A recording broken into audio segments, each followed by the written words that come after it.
Assalamualaikum warahmatullahi wabarakatuh. Perkenalkan, nama saya Fitri Lestari dengan NIM 215231110 dari Prodi Perbankan Syariah 2C. Di sini saya akan menceritakan sedikit tentang Perjanjian Giyanti dan terbelahnya Jawa.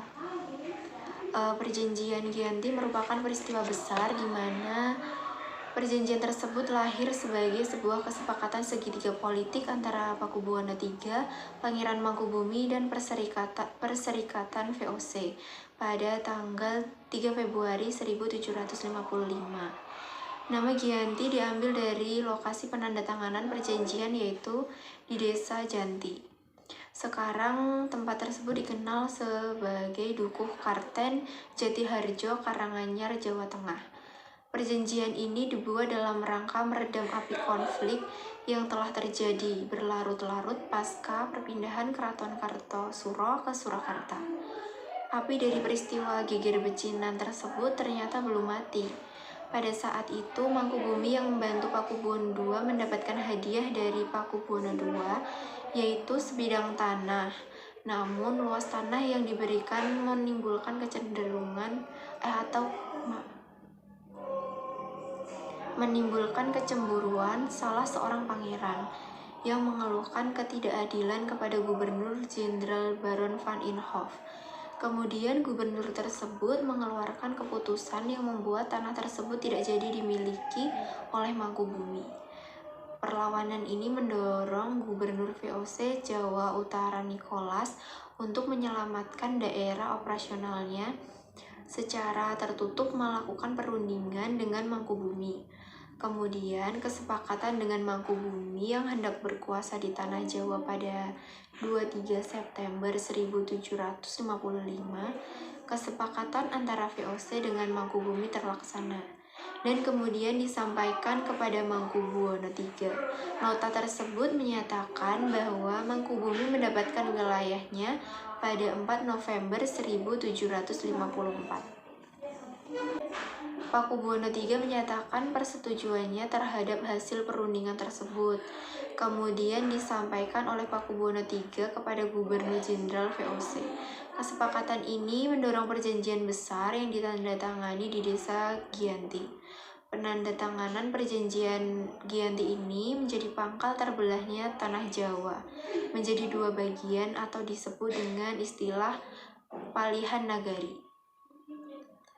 Hal ini menjadi awal mula naik tahtanya Mangkubumi di Yogyakarta sebagai Sri Sultan Hamengkubuwono I dengan gelar Senopati Engalogo Saiden Panoto Gomo Kalifatullah. Sejak ditandatanganinya perjanjian tersebut pada 13 Februari 1755 lalu, 2 hari kemudian ada pembagian aspek, yaitu atribut-atribut keraton. Yang pertama, keris yang menjadi pusaka raja. Yang kedua adalah bahasa Jawa, meneruskan ada dialek namanya Bagongan.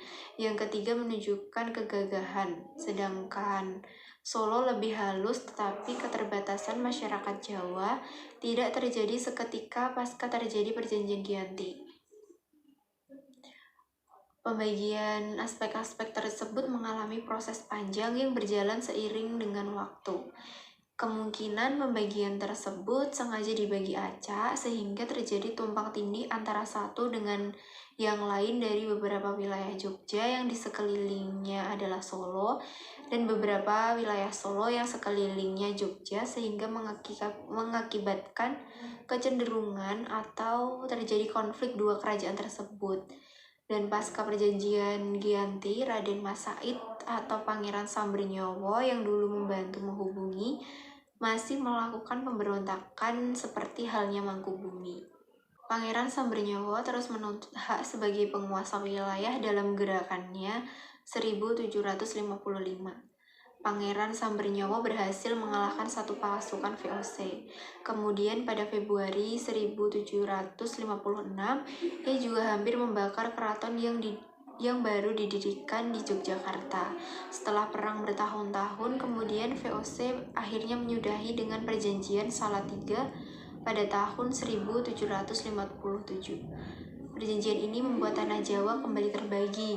Pada perjanjian ini, bahwa Pangeran Sambernyawa mendapat sebagian dari wilayah Kartosuro, Surakarta dengan wilayah kekuasaan yang dikenal sebagai Kadipaten Mangkunegaran. Pangeran Sambernyawa pun berkata tahta dengan gelar Kanjeng Gusti Pangeran Adipati Arya Mangkunegara Lelono Jayamasesa Senopati ing Aloka Satriya Raga Mataram ing Nagari Surakarta Adiningrat.